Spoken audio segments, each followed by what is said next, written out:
জান্নাতি সাজ আনে জিবরিল ঈদের ওই দিনে হাসান নিল সবুজার লাল নীল হোসেনে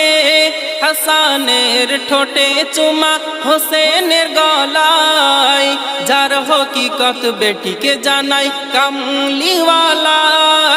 ভবিষ্যৎবাণী নূর নবীজির ভবিষ্যৎবাণী নূর নবীজির মিলে গেল রে ইমাম হোসেন শহীদ হলো দিনের খাতিরে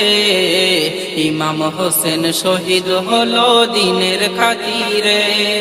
নূর নবীর কলিজা টুকরা মা ফাতেমার জান সেই হোসেনকে মারলি কেমন বিষে ভরা বান ইসমাইলের ঠুকে কদম যদি হয় জমজম হোসেন চাইলে খোদা দিত পানির তুফান